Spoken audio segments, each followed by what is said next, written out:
Hello, everyone. Welcome back to Line Change, the NHL betting podcast from the Action Network.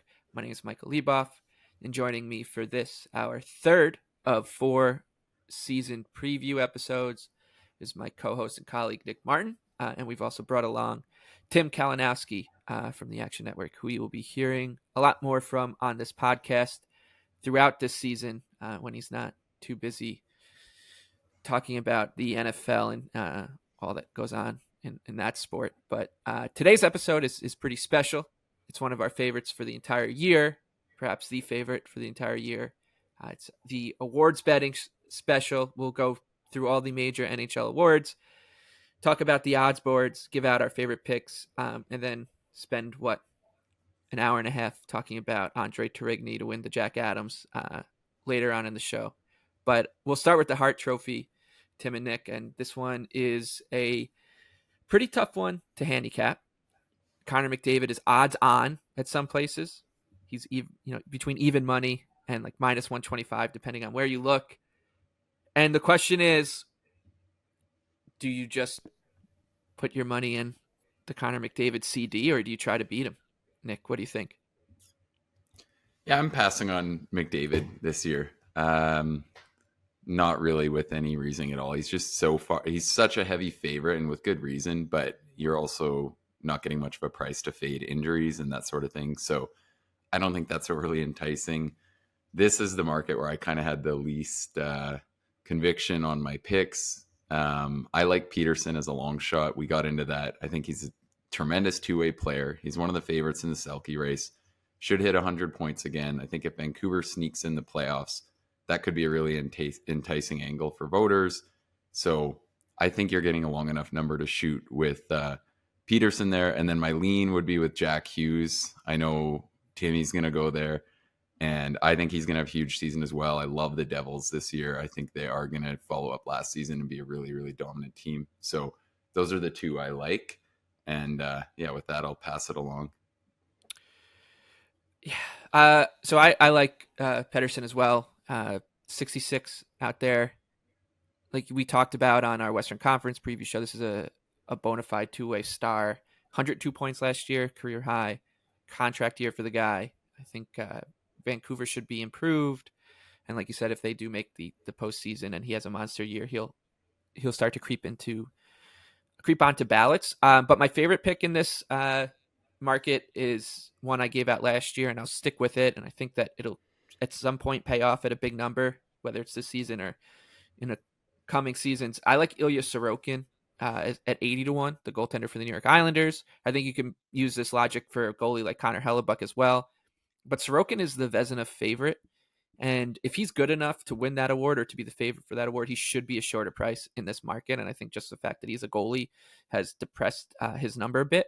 If, let's say he does win the Vezina, that means he's beating out Igor Shesterkin, he's beating out Saros, he's beating out Connor Hellebuck, he's beating out, whoever's going to be playing for the Bruins, whether it's Swayman or Olmark. So rather than play him to win the Vezina as a favorite, I would much rather take a shot down the board here because he's Dominik Hasek level, I think.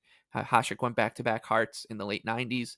We haven't seen a goalie win the Hart since Carey Price in 2015, but it happens. We've seen 4 since 97, so once every 5 years or so. And I like Sorokin's number here. I think he should be like among the top 15 favorites at worst. Timmy, Nick said, or alluded to one of your picks, but what else are you looking at?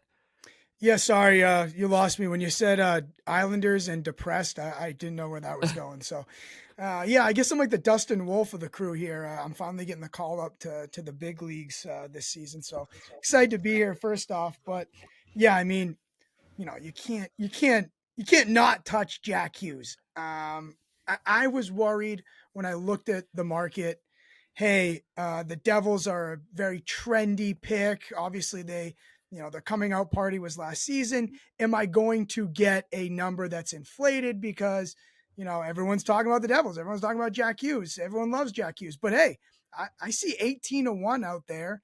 And for me, if the Devils, it's correlated. If I think the Devils are going to have a really good season, then Jack Hughes must be expected to have a really good season. So it's all about the whole McDavid thing, right? Like, I don't want to play McDavid. This is betting. Betting's fun. I want to take long numbers. I want to, root for something other than the favorite all season long. So I'm on Jack Hughes at 18-1, and I'm also on Cale Makar at 30-1. This is the best defenseman in the league. I get him at 30-1. Are you kidding me? So yeah, McDavid's best forward in the league, but give me a taste on the best defenseman in the league and a guy that can roll out of bed and score 100 points. Last defenseman to win the Hart Trophy? Do you know? I would say it could possibly be Ray Bourque. It was Chris Pronger, I think, okay. was it 2000? 2002? 2000, yeah, it was early 2000s, pre-lockout. Chris Pronger. Different type of league. I don't disagree with the logic, though. Like, if he's the favorite to win the Norris.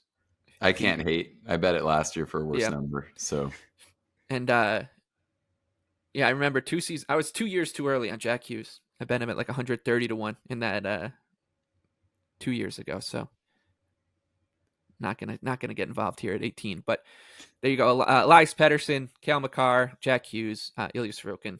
Those are our picks for the Hart, or our favorite bets. Obviously, if you asked us our picks, I think we'd all tell you the same person. The show would be 15 seconons long. Yeah. onto the Rocket Richard, which is the only the only objective award on this list. It is always important to remember when you're betting awards that, except for the Rocket, you're betting on human beings following the narrative. So you want to kind of concoct something along those lines. And I think that kind of plays into the Hart Trophy stuff. Are people going to have a little bit of McDavid fatigue? Maybe. If he scores like 125 points rather than 160, maybe people won't think that's good enough considering the standard he's set for himself. Anyways, onto the Rocket. Like I said, it is objective, most goals in the league. A couple different ways to play this. McDavid, once again, is the favorite. This time, though, he's a little more lukewarm. He's plus 225 to lead the league in goals again. It'll probably take 60, just at least get considering where the league is trending. So you want to kind of ask yourself what players are capable of hitting that number. McDavid did it with 63 last year, and Matthews was over 60 the year before that. Nick, you have a couple different ways you want to attack this market, including playing some players to not necessarily win the Rocket, but lead their division in goals. Yeah, so first off, I liked Draisaitl. I didn't actually realize how much the price had moved. That was in my first futures article this summer. So if you're someone who read that and took that, I still love it, but I didn't realize how far down it is now. So that was my favorite actual price. Out of the goals markets, I like Caulfield to score 40 at plus 350, Kyle Connor to score 40 at plus 350, and Stamkos, same thing. I think all of them can easily play at that pace if they get health. If you look at Caulfield under St. Louis at the rate he's scored, that one getting plus 350 is pretty crazy when you're probably just needing him to play 80 games, which again isn't that likely, but we're factoring that in. It still seems like a pretty good number. Same thing for Kyle Connor. He's got a 4-season sample of scoring at right about a 40-goal clip. His shooting percentage was down about 3% last year. And if anything this year, I think he's a little more well set up to get minutes with better players who will help him score more. Hopefully Ehlers gets a little more use. I think Perfetti is going to be a little better. Hopefully he stays healthy. So if anything, I prefer the usage he's going to get in the line mates he should have to last year. So I really like that with Kyle Connor. And then same thing with Steven Stamkos. Seems like they're kind of sleeping on him a bit after a down goal scoring year. That power play is still going to be really, really good. He's such a talented shooter, going to play with good goal scorers. So contract year Stamkos, I think maybe feeling a little slighted is a good bet. And then he's also 100-1 to win the division, which or to lead the division in goals. There's a ton of good goal scorers in that division. He's got Matthews, he's got Tage, all these guys. But that number for me on a guy who scored 60, albeit 10 years ago, but I still just think a little too long with how we could see Stamkos go off. You're muted, Leboff. Yeah, I like that Stamkos number as well. I think he's probably just not going to be consistent enough to factor into the Rocket race. But when you just consider, or when you just kind of water it down to the Atlantic Division, which has Austin Matthews and two teammates of his that are going to be favored over him in the market, then the long number becomes a lot more interesting. Plus, he's a fun guy to root for. And like you said, Yeah. And specifically to tie in, like you said, with the division, why I like it with some of these guys. I mean, Caulfield's 50-1. I think you could go there too. And even Connor, the Central, I thought there were some enticing prices. I think maybe we see Robertson regress. But like, you don't have Draisaitl and McDavid in that. So for me, like it looks like the number was adjusted a lot when you're getting those two out of there. I think one of them is pretty likely to pay off and come through if they're healthy as the Rocket winner. So I like getting them out of the mix there and getting some long numbers on these other guys. The Rocket picks I landed on, I'll consider Brady Tkachuk at 100-1. The guy just gets the puck on net so much that if he can find a way to score more consistently and finish more consistently, he has potential to make a quantum leap rather than just incrementally growing his goal scoring. I like Kyle Connor, 60, 80s out there maybe. I saw them earlier in the summer. Obviously shop around, and then I could also find a way in on Timo Meier at 50-1 because he's a established 40 goal scorer, and the team he's about to play with the best team he's ever played on. Should be a good power play. No matter where he plays on the lineup, whether it's with Hughes or Heischer, Brad, there's going to be someone out there that can facilitate with him. It is a little concerning that Hughes can take away some of the scoring, but it's 50-1 for a reason. It's just going to be so hard to beat the guys at the top, McDavid, Matthews, Pasternak, etc. But that I'd much rather take a shot on a guy, 50 or longer and get paid off for being right than guys like Thompson or Robertson, who I think most people are going to gravitate to in this market to stand out. The pundits out there, they're not going to want to pick McDavid or Pasternak or Matthews to be a little bold. They'll pick the Robertson and Thompsons of the world, even though they're right up there on the odds board. So I'd rather go a notch below that. So Meier, Connor, and maybe Brady Tkachuk are the three that I would consider. Tim, what about you? Yeah, if you're looking for a whole bunch of McDavid picks, you're in the wrong place. We like to take some long numbers here. And I would say, Nick, there's no reason why Steven Stamkos just can't go full Ovechkin for the rest of his career in terms of, just rolling out of bed, scoring goals, power play. Like that's how it can be. So, and also Kyle Connor always seems to be underrated, even though he's a complete sniper. For my picks, all this stuff's kind of correlated. If you like one guy for something, you must like him for other words as well. So Jack Hughes, 30-1. And what really stood out to me, we are not the only hockey podcast out there. I was listening to Jack Hughes's 32 Thoughts interview, and he was talking about that points, goals matter to him. He wants to be an 100-point guy. He wants to, even when the team's winning, he wants to feel like he contributed. So when I look at a guy who also is interested in his stats, that's, for betting, that's value for me. I want a guy that's saying, I want to fill the net up. I want to have my own legacy. I want to be that guy. So Jack Hughes, 30-1 for me. And then I also looked at Kirill Kaprizov. And the reason I landed on Kaprizov is because I looked at the top 20 scorers from last year, and only one guy in that top 20 played less than 70 games. And that would be Kaprizov. So he had 40 in 67 games played. This guy plays an entire season. I think he easily can get to the 60 goal mark. So again, I'm looking for value here, and Kaprizov 40-1 tickled my fancy. Yeah, I just talked about Timo Meier and Jack Hughes kind of sharing the wealth on that Jersey team. And then you've got to factor in Toffoli and Brad and Heischer as well. Kaprizov doesn't really have anybody competing for the goals on a Minnesota team that could struggle to find scoring consistently outside of Kirill the Thrill. Calder Trophy now. This is given out to the Rookie of the Year. Another odds-on favorite in this situation with Connor Bedard. Adds a wrinkle to this handicap. Last year, it did go chalk, but we weren't dealing with an odds-on favorite. Matty Beniers was plus 450 to win the Calder before the season started. I want to say he ran away with it because a lot of the awards were kind of cooked by Christmas because of McDavid and what the Bruins were doing. but he did start to really separate himself down the stretch. So he comfortably won it in the end. And I think people are going to be expecting Bedard to do it. Nick, you've been saying, you said on our Western Conference preview, you alluded to it a little bit, that you just have a really hard time seeing anybody making this number seem even outrageous. To me, it seems outrageous because you're talking about a guy stepping up from juniors to the NHL and dealing with the rigors of playing in the National Hockey League for 82 games.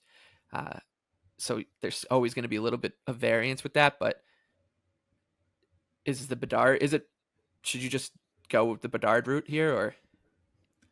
Well, I wouldn't bet Bedard because I agree there's enough uncertainty. But I think when we look at prospects of his caliber, which is essentially none, they've been paying off. I don't think some of the guys people are classing him with, I think he's so likely to be a better player than them. Like, I view him as like floor Matthews, which I know is pretty crazy to say, but I really think he's going to come into the league and dominate. His offensive skill is insane. His ability to get defenders to bite with his shot, like, I don't think that's just going to go away.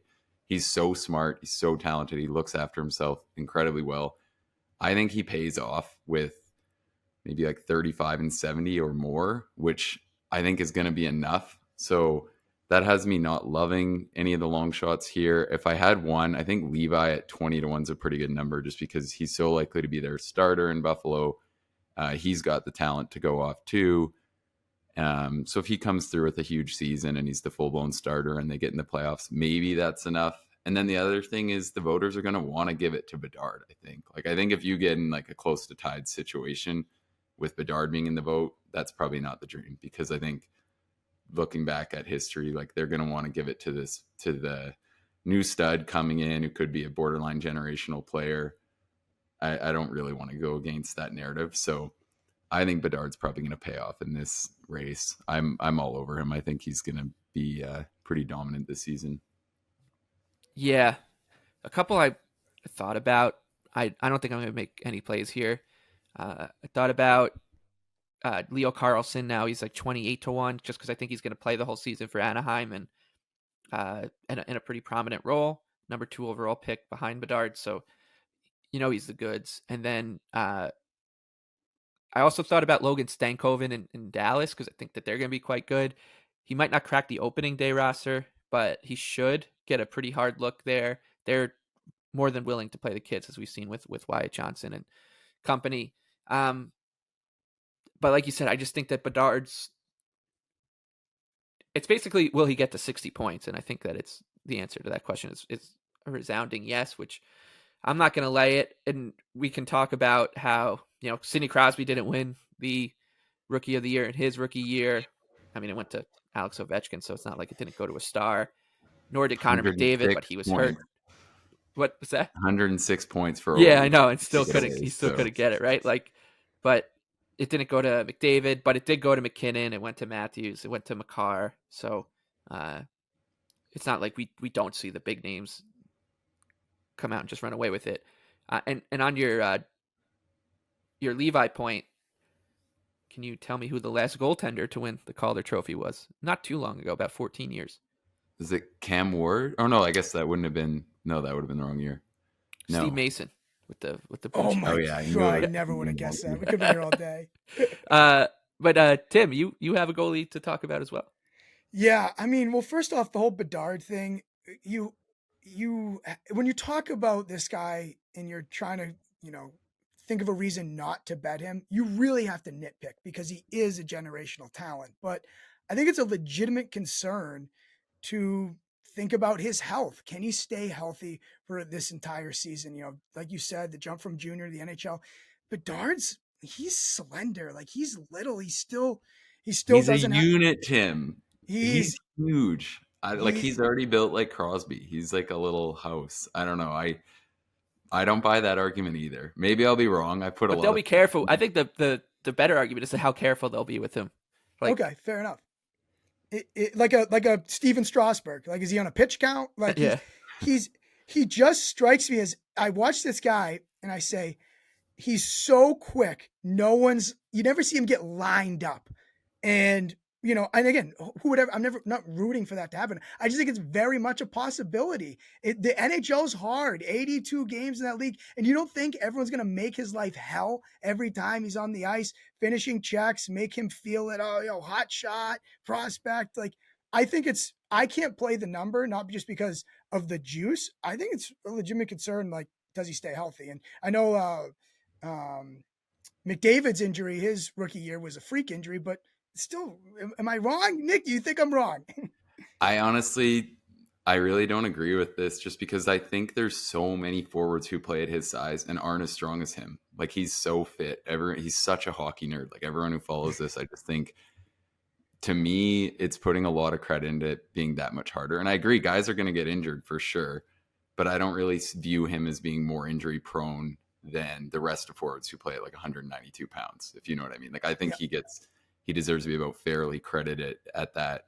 He is going to get picked on, but he also has crazy awareness. Like, I don't worry too much about him leaving himself in bad spots. So for me, I'm willing to put some stock in this. I'm going to hate it if he struggles because I really don't think he's gonna, and I want to watch him dominate. But yeah, we'll see how it goes. Leibov, were you going to say something? No, I just keep thinking about how a lot of times with these kind of favorites, like with McDavid last year with the Hart, you get to November and you're just like, I made it more complicated than it needed to be. Yeah. Right. Like, that's a really good point though, because last year that was like my best position was 1 week into the year. I looked at what McDavid had done, how the Oilers were going to play, and I was like, hey, these numbers are cooked. Like, they're still offering plus 120 for Hart, plus 250 for Rocket. I remember there was one night I think he got like a hat trick overnight. It moved like from plus 350 to plus 250. So that's a really good point because you can kind of jump these, and this is probably a really good example of one where I wouldn't want to get tied up in a ton of positions. It feels like almost sometimes the more you know in betting, like when I know hockey, you know all the players, you suck yourself into more positions sometimes. I think some of the MLB guys did this year when I just kind of reviewed the season's markets. So I think that's a pretty good point of just being like, try to watch it. You don't necessarily need to hammer in a bunch, especially with rookies. Like, who knows what role? right. Yeah. Like, I think Marichenko, or sorry, the Caps guy, I can't even say his name. But anyways, I think he could end up being interesting if he looks really likely to get a top line role. But you don't need to worry about that right now. You might as well see how it goes. Yeah, I'll just give mine real quick here, but to tie it together, I never thought that as the youngest guy on the podcast here that I would be the one being like, the NHL's tough, it's physical, this guy can't do it. I never thought that would be my stance, but I guess that's where I landed. And so I looked at Logan Cooley, 12-1. Yeah, I got mesmerized by the goal in Australia. It was sick. Okay, yeah, I'm just gonna play it for some peanuts. And then Dustin Wolf, the goalie out in Calgary. This is just a product of being brainwashed by Nick to how good he is. He's at 70-1. So yeah, a little pizza money there. I don't want to totally go all out fading Bedard because I don't really know who I would love to fade Bedard with. But yeah, so yeah, blame Nick for my Wolf. I love Wolf. It sounds scary, like with his role, that they're still gonna, probably start him as a third goalie. But Yep. I couldn't agree more. Like, and if we get like kind of word maybe something changes, or if they did move Ladar, which seems a little bit less likely now, but definitely want to keep. I think Wolf is one to have circled more than maybe you don't need to play him right now, but because one thing you could tell, you can almost feel 100% confident in with sports books and NHL betting, and then when you go the next level down, which is NHL awards betting, that if Dan Vladar gets traded by the Calgary Flames on Friday, I don't think that they're going to be like, we got to take the Dustin Wolf number down, right? Like, it's going to still be there. So you can probably wait that one out as well. That's a good point. I'm trained with coming from the NFL and college football over here. I think it's Heisman betting. Yeah, it's a little different. Yeah, I'm like, this guy might be, the backup is a lot better. To play him now because it's going to get cut in half when he replaces the starter. It's not the case. And we can we'll talk about that a little bit more later with some of these awards because it's taking forever. Actually, we could talk about it a little bit now. Norris Trophy. This is given out to the best defenseman. We have another clear favorite. He's not odds on, but It's Cale Makar's award to lose per the bookmakers, plus 160 to win it. And then there's like a decent jump down to the Rasmus Dahlin's, Adam Fox, Miro Heiskanen, and Quinn Hughes of the world. I like a couple guys here at long odds. I like Evan Bouchard, and to the point I was just talking about, he's 50-1 now. He was as high as 66 for most of the summer. And, I bet it early, and then I know some other people were betting it, and it took a long time for it to move because I think people were waiting for, training camp before they start getting their hockey portfolio stuff together. It's now 50, but I still like that number. It's the best opportunity for any defenseman in the league to just rack up points. He's going to be power play quarterback with that Oilers historically good power play, McDavid, Draisaitl, etc. He could sleepwalk.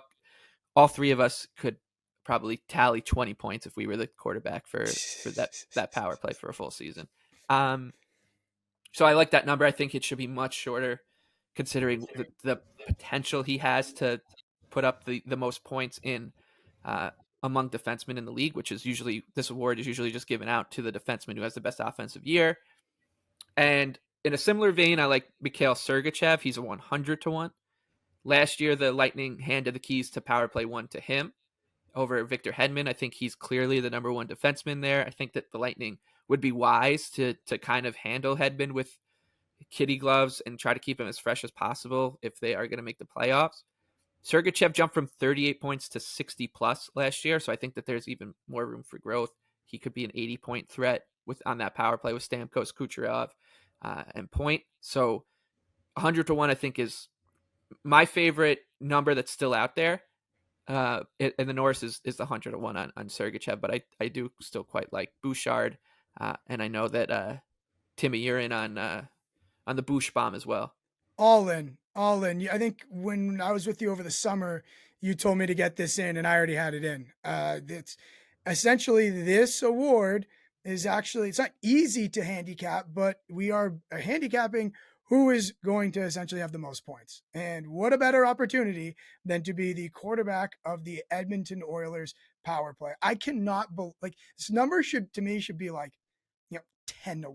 I don't know. How he's gonna have. Yeah, he should be in that third tier with McAvoy and Hughes. I think is probably, but it's just he's scored. He had like 40-something points last year. I don't think he's a known commodity yet amongst like casual fans. That stuff's playing into this. But he's got a chance. Tyson Barrie. I forgot to mention, like, Tyson Barrie ran this power play until the trade deadline. So Bouchard only took it over down the stretch, and he put up a point per game. So yeah, in the playoffs, he put up 17 and 12. Yeah, like, so this guy has. If a sportsbook would be willing to put out, like, will Evan Bouchard post 100-point season, I'd love to see what the odds were on that, because I would take it. I would love to say, take the yes at a big number, because I think he's got that kind of upside with this power play. Anyway, sorry, Tim. No, it's by far my favorite bet on the board. I just think you can set your clock to that Oilers power play. Love Bouchard. And then I looked also, Karlsson 20-1. Look, if he, what he did last year in San Jose, I think, why can't he do that with a better roster or a more skilled roster, I would think, in Pittsburgh? So number's a little short, but again, if we're just kind of moving to the middle of the board, I have my eye on that. And also Dougie Hamilton, 25-1. I think this also fits the bill of a defenseman that gets to benefit from a incredibly skilled forward group. He can just have apples all day long. And maybe it's, I just have it stuck in my head from how many overtime games I lost via Dougie Hamilton goals. So if you can't beat him, join him. I'm going to look at Dougie 25-1. Yeah, I could see a pretty good argument for Dougie as well. And the media loves him. The media loves him. Like, they love Dougie. Yeah, Dougie, he's definitely one to consider, I think, in that range. Nick, you're going a little bit shorter on us with your pick. Boo. Yeah, I think Bouchard's great, so you got to add that. But I'm going to go with the guy who's definitely the best player out of any of these picks with Dahlin. I think the same thing. Buffalo's going to score like crazy. Hopefully gets a little credit for being one of the ones actually driving the bus. So Last year, he's almost at a point per game. If he can up that a little bit, get us to about a nice flat or a nice flat 80 points, I love our chances here. So, Dahlin's my favorite. I think you guys make great cases for Bouchard and that he's a really good pick with how he's going to score in this race. And I think we got a good plethora of picks there with those. I don't mind Sergachev either. I should say for a Laboff long shot. There's one later in this pod that I'm probably going to have to go ahead and roast a little bit. But these two, I think you got some great long shots here. So yeah, I have a feeling we're going to get to that one right now. Let's talk about the Vezina Trophy. Ilya Sorokin is the favorite at most books, but he's right up there with Igor Shesterkin, Saros, Connor Hellebuck. But there's some big numbers out there, and all three of us have 2 picks, and there's no crossover here. So we're all kind of attacking in different ways. I'll start with you, Nick. You are taking one of the favorites off the board here, which it's hard to argue with in terms of logic, but it's just not that much fun. Well, you're just not going to play a Ranger. So first, I think Shesterkin plus 600. That's a good number. He's with Vasilevsky out of the picture. I mean, he's right there with Sorokin as the actual top goalies in the world. I'd say we can count on him dominating. I'm a little low on the Rangers, but if they come through, and the reason I'm scared to put much stock into that is because I know how it's going to look with Shesterkin. I'm not big on John Quick at all, which makes me like this market more because they're going to lean on Shesterkin. He's more likely to put up more wins, bigger sample of hopefully him dominating and people viewing it as him carrying the team. So I think plus 600 with what he's shown. He was so good in the postseason last year after what was a bit of a down year, but I really have no doubts that he's just going to continue to be one of the best goalies in the world. So for me, with Shesterkin setting up in a pretty good spot here, that is a chalky play I'm happy to make. And then the other one, but Nick, I want to jump real quick. That also helps with Laviolette helping, lock things down with their system as well. No, maybe I don't. Whatever. I don't buy Lavi that much. He's a great coach, but anyways, and he's got those first year Lavi things going. But I think realistically, this is mainly just a play on how good I think Shesterkin truly is compared to the other guys. I think him and Sorokin are the only ones I think we know are going to perform, or most likely to perform as one of the top goalies. And then, my second one, I think it's a good combination of things with Thatcher Demko at 30-1. The Canucks could be considerably better. They're going to want to be, the attention to detail defensively is going to be huge coming out of camp. That's what Taka thought was the biggest joke last year. So who knows? Maybe they take steps forward on that front. And Demko's proven that he can play at a top level. The season before, everyone was talking about how dominant he was, and he easily could have been in the Vezina race, if not for the fact, he completely dragged them during that Boudreau initial turnaround. And it seems like that almost got forgotten last year with how things went. I think if he's healthy, this is another one you could probably try to really maximize the week to see what you're thinking about him.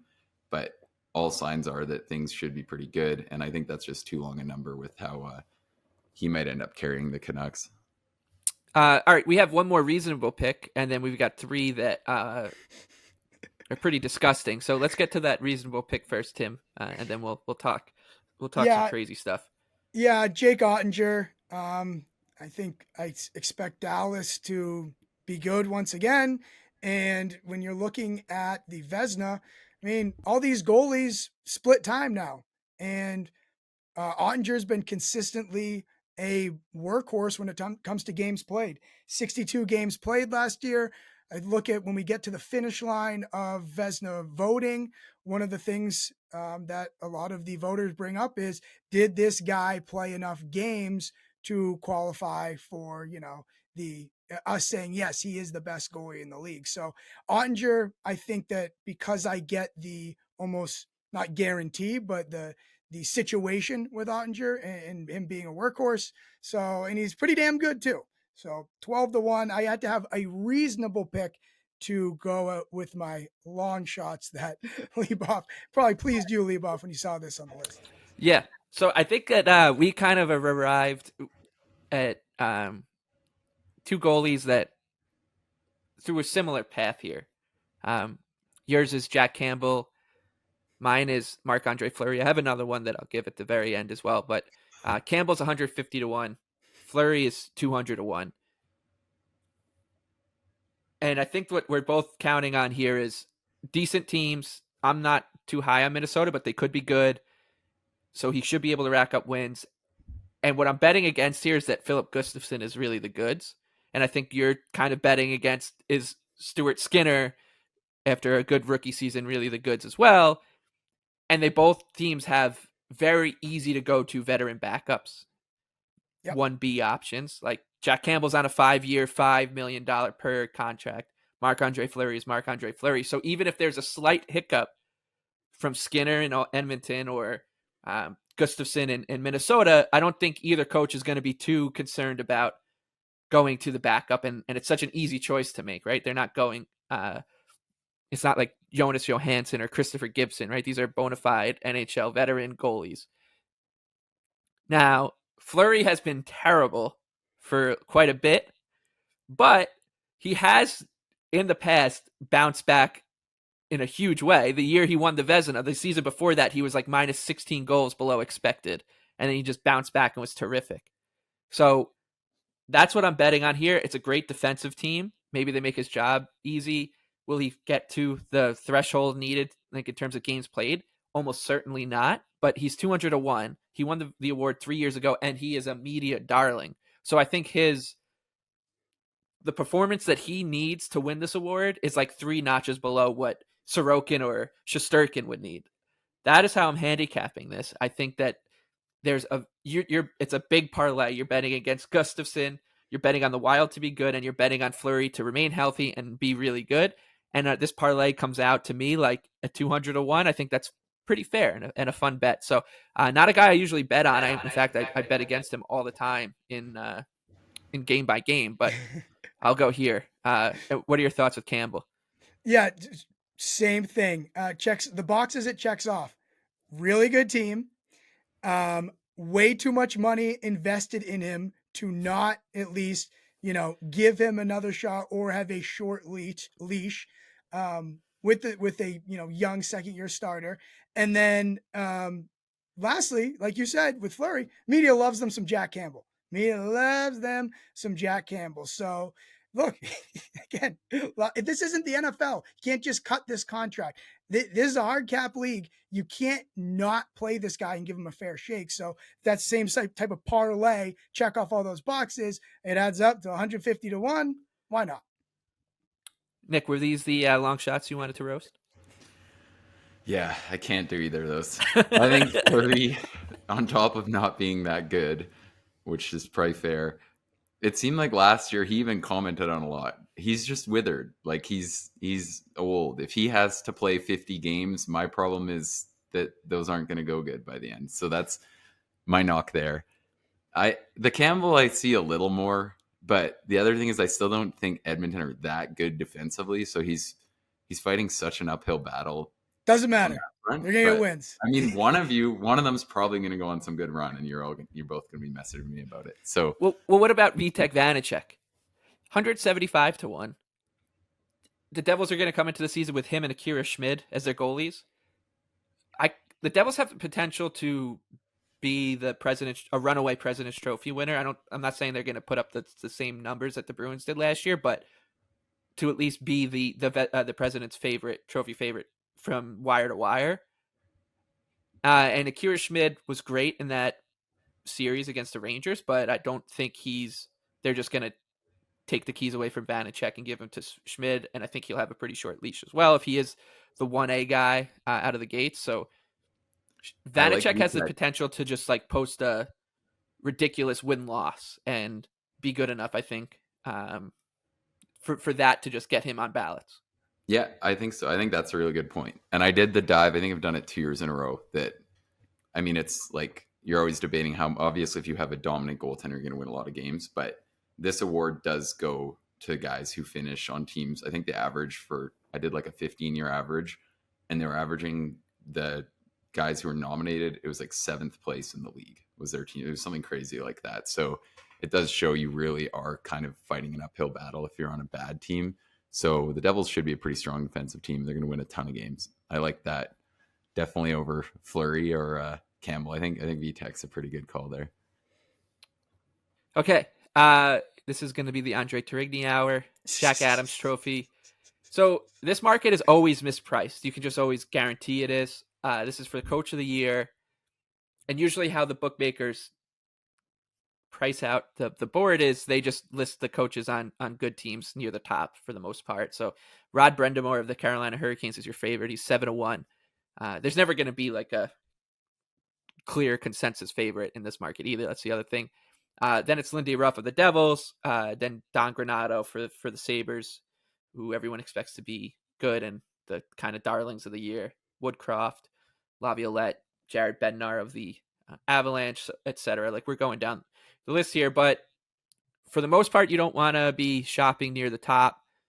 Jim Montgomery, I believe, was around 22-1 going off last year. Won it going away because you can't not give it to the guy who guides a team in his first year behind the bench to a record-setting regular season. So what you're really betting on here is what coach is going to get either like the biggest improvement out of his team, maybe weave the best narrative story for his team, or which team is going to exceed their preseason expectations the most. Those are the three things. Sometimes it all combines into one. And all three of us have landed on the same guy. We've talked about him, Nick and I, during the Western Conference preview.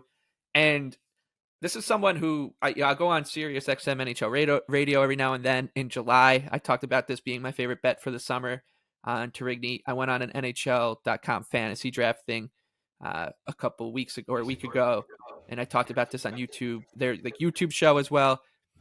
And this number lasted from when the board was posted. He was 100-1, and it finally started to get slashed over like the last 8 days. In fact, like right after Nick and I recorded our Western Conference preview, I started to notice that the number was coming down, and it's still a really good number though. Like this is what I was trying to say to Tim about the Dustin Wolf thing. These sports books are just not going to notice three losers like us sitting here talking about Andre Tourigny winning the Jack Adams. They would notice it if we were talking about Andy Reid or someone, right? Like, or whoever the Texans coach is. They're good this year, right, Tim? So like, yep. Like that stuff gets noticed right away. But in the NHL, it's a little different story. So it's still out there at 66-1. And I guess I'll speak for all three of us. I still love it at that price. The Coyotes are down to plus 450 at some sports books to make the playoffs. If the Coyotes make the playoffs, he's going to win this award. Nick, any more spare thoughts on Tourigny and anybody else you like here? Yeah, I mainly just like Tourigny. I think you touched on a really good. So if you look at it compared to a Don Granato, I think is a good example here because I don't think their chances are that much longer than Buffalo's realistically. And then you are also going to get everyone wanting to vote for Arizona getting in. Like I think that narrative's so enticing. And the key here, well, there's a couple, but the Central's so weak. Like I'm not very high on many of the teams, so they're going to have such a chance. This isn't pumping up Buffalo or Ottawa to get out of the Atlantic and steal a spot. This is like there's 2.5 teams that I think are locks to be good. Really just two. So that's really enticing on that front. And then, yeah, we talked about it last week. The bottom six was going to be so much better. They went out and signed actual NHL players to play there compared to what they'd had. And that's a sneaky big difference compared to what was there when it was just clearly the worst bottom six and bottom of the roster in the league. Like it really wasn't very comparable. They just had, available NHL bodies that were pretty much pricks but couldn't play hockey very well. The closest thing we had to just old school kind of enforcers hanging around. And now we've got guys that can eat minutes like Kerfoot and not just lose them. Maybe nothing will happen in those minutes, but that's fine by them. They actually have a pretty good top six with Cooley in the mix. I think Sean Durzi has a ton of upside, both in fantasy and just in helping them be a lot better. And then Matt Dumba's coming off his worst season. He's only 30 or might even be only 29. So I'm willing to bet on that guy bouncing back. Both goalies are good. So yeah, I think there's so many avenues to this team being better than people expect. And they're still viewed as the biggest joke in the league, playing out of a 3,500 arena or 3,500 attendance arena. Love all that. I think if they're competitive, he's in the mix and they're way more likely to be competitive than I think people are thinking. When we talk Conn Smythe, later in the season. We always talk, if the correlation of if the New York Islanders win the Stanley Cup, you can basically count on it. Ilya Sorokin winning the Stanley Cup. You basically need to be a prerequisite. It's like a prerequisite that you need to win the Stanley Cup to win the award, but there'll be like one or two guys that could win it without winning being on the Stanley Cup winner. We said like McDavid last year, Draisaitl could do it. I think Tourigny is the only coach on the board where if his team misses the playoffs, like if the Coyotes miss by 3 points, he'll still be on the ballots. Like if he has them playing like a very meaningful game, like game 79, where it's if they win, they stay alive, like he's still around. So that is another kind of feather in his cap. Tim, any thoughts? Yeah, just to wrap it up, I like what you said, and it's a handicap on, essentially surprise of the year or most improved. And the reason I don't like the guys at the top is because those teams were already good. Even the Sabres, like they already were pretty good last year. They did their surprise thing. So that's why, I don't like the Granato number, and then with the whole Arizona situation, okay, let's go to if we want like a most improved, let's find the lowest bar. And then we just get to have to, clear a really low bar. So that's why I tend to like that. And, what if Bettman says, hey, writers, throw Arizona a bone a bit. I'm kind of struggling with this whole Arizona thing. You kind of give them some love. You think you guys could kind of, come on, help us out. Be a good story, right? So that's why I like, that whole Arizona. I don't clip this. I like the whole Arizona situation for this bet.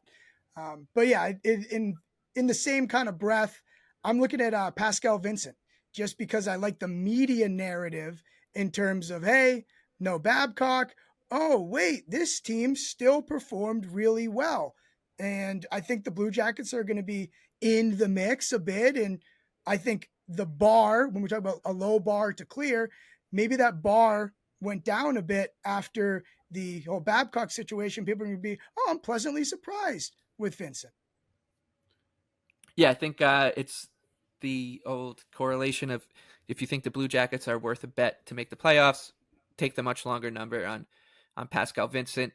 Nick, I know you have another one. Before I get to that, I want to just say one guy near the top who I think you can make a really good argument for now is John Cooper.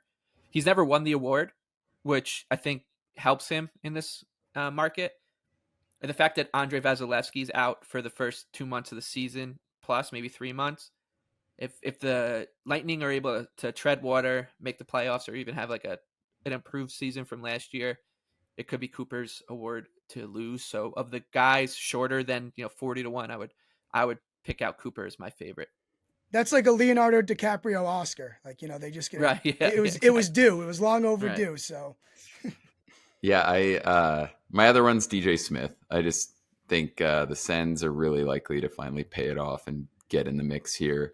Especially, we gave out last week and it kind of sucked because we recorded that for any viewers who think maybe something sounded wonky. I think you did jump in there and say that on the pod, Mike. But pre-Vasilevsky news, I think it broke pretty much the day after we recorded. So anyways, the Sens moved from plus 130 to plus 110 to make the playoffs. Same kind of thing. He's 25-1. I think that's a pretty good number to target a team that I want to buy. Everything's coming up pretty good for the Senators. Both goalies seem like they're in a pretty good place entering the year. And I think you can legitimately say they have a top third D core and a really good top six if Josh Norris is healthy. So I'm willing to keep betting into the Sens. I think there's a world where they actually get kind of a combination for Smith here where it's not even just getting into the playoffs. They get in as like a team that people are saying could actually do something, and kind of a blend of one of those top teams with a team sneaking in based off where they were. So I think 25-1 for Smith is definitely my second favorite play on this. Okay. Now we will wrap up with the Selke Award given to the best defensive forward. Usually, I should say always. Nick and I have talked now a lot. Neither one of us have ever seen this market offered before a season. So this is a new market to bet into. Patrice Bergeron has won the award basically every year he ever played. Maybe that's why. Maybe that's why they finally posted that. As I say, that I think that kind of plays into the reason why sportsbooks weren't clamoring the gaming commissions to let us put this award up, and now they do. And Nico Hischier of the Devils is your favorite. Lukewarm. He's 5-1, but it's then you got a little bit of a jump to Mitch Marner, Alex Barkov at 10, with Marner, our boy Elias Pettersson at 12-1 with Joel Eriksson Ek and Andrei Kopitar, and there's some other names below 20-1 that get a lot of credit for being good defensive forwards, like the new captain in Calgary, Michael Backlund and his teammate Elias Lindholm, Anthony Cirelli in Tampa, Philip Deneau, Austin Matthews, Jordan Stahl. These are the names we're dealing with. I think Nick's strategy that he's going to lay out here is probably the correct one to take. I don't really have much of an interest in the market. I wish there were some longer numbers out there, but the sports books, they saw us coming. Yeah, I don't really think they know what they're doing here, though, because this award is so reputation based. Like, you win it year over year. And when I looked at last year's vote and consider what I think Nico Hischier is going to be this year, like, one of the biggest reasons I think the Devils are locked to be as good as they are is just because that 1-2 duo of Hughes and Hischier down the middle is so good. And he's such a strong defensive player. Last year's vote, Hischier had 41.2% of the vote. And now Bergeron's gone with his 97%. He was in on pretty much every single ballot, which seemed fair. I don't really know who the 3% who didn't have him there. Anyways, that's gone. And I think plus 500 for just betting a guy trending into his true prime that was in this race last year and has the media rep of being a top 2A player. I think it's a great spot to just bet the chalk. And I love Hischier and the Devils this season, so I'm not really afraid of that. I think if you wanted to spray on a couple guys at the top, they're all a little long. Like, there's so many names listed here, but some of them I just can't see getting votes. Like, you look down the board just to pick a few random ones, like Tim Stützle, Matt Boldy, Jason Robertson, maybe Robertson, but anyways, Reinhart, whoever you want to pick. I think all those numbers need to be way, way longer. They're not going to come out of the blue and start collecting votes in this race. The one long shot, too, that I think is a little interesting if you weren't just going to spray at the top. Crosby's plus 2,800. That could be one that I think is an enticing media narrative. He was really good defensively last season. He has that rep. And now with Bergeron out of the mix, that's one guy that hasn't really been getting the votes that I think could start to get there. He's 12th in votes last year. So, I don't know. I think age 36 Sidney Crosby backing the media to find a way to get him the Selke is reasonable. But yeah, I really like Hischier at the top. I think for plus 500, the chances he's on the ballot are so high, and just a great spot to bet this. And it's first year on the board. Tim, anything? Yeah, well, it's funny. Yeah, you give 5-1, and I'm like, wow, that's really short because compared to all the bets we've been giving this show. But 5-1 is good value. So for a minute, I'm like, wow, actually 5-1 is pretty good. So I like where you are there, Nick. I'm going to kind of defer to you, but Leboff, no Bo Horvat interest at 60-1. Bo should have got more credit for the way he played for the Islanders because they were missing Matt Barzal and JG Pageau down the stretch. So he was playing both the first and third line center roles, and I'll stick by that. So maybe, look, I think that the media, like Nick was saying, like their work has already been done for them in this market. They've just been waiting for Bergeron to be retired. And so we hear our man Jeff Marek talk about him all the time as like the heir apparent in this market. A lot of people talk about Sasha Barkov as the quote unquote most underrated player, 7 years running now in the NHL. I think Philip Deneau is another one that you can have circled here. Yeah, 40-1 for Deneau, I see. Yeah, and Crosby at 28 is. Here's the other thing Crosby has going for him. He's not going to win the Hart. He's not going to win the Rocket Richard. He's not going to win the Art Ross anymore. Like, and we didn't even touch on the Art Ross because it's it's hard to even find markets for it, and McDavid's just going to win it going away. But he's not going to win those awards anymore. And if he does have a good season, the Penguins bounce back, I think that folks will try to write him in for something, whether it's the Lady Bing. Hey, if we got Selke markets, maybe the Lady Bing is next.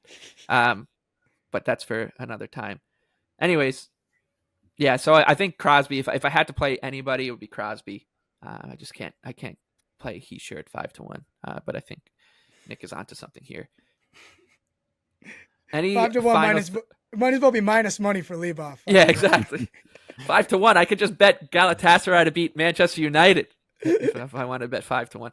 All right, gentlemen, this was a lot of fun. Nick and I will be back for our fourth and final season preview episode, which will come out Thursday.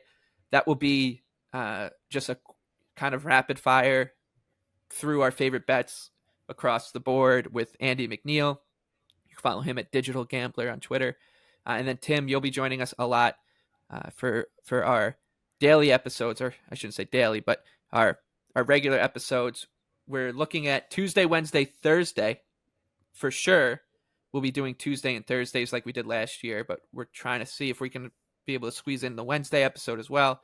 Those will start next week as we get ready for opening night, which is Tuesday, October 10th. So we'll be back to preview those matchups and the Wednesday matchups and hopefully the Thursday ones. And from that point on, we're into the season. So get used to hearing our voices and get used to betting on the Arizona Coyotes. If this is your first time listening to Line Change, get used to betting on the Arizona Coyotes because you're going to be doing it a lot. For Tim Kalinowski, for Nick Martin, I'm Michael Leboff. Thank you for listening. Please rate, review, and subscribe. Thank you to our producer, Noah, and we will see you again tomorrow.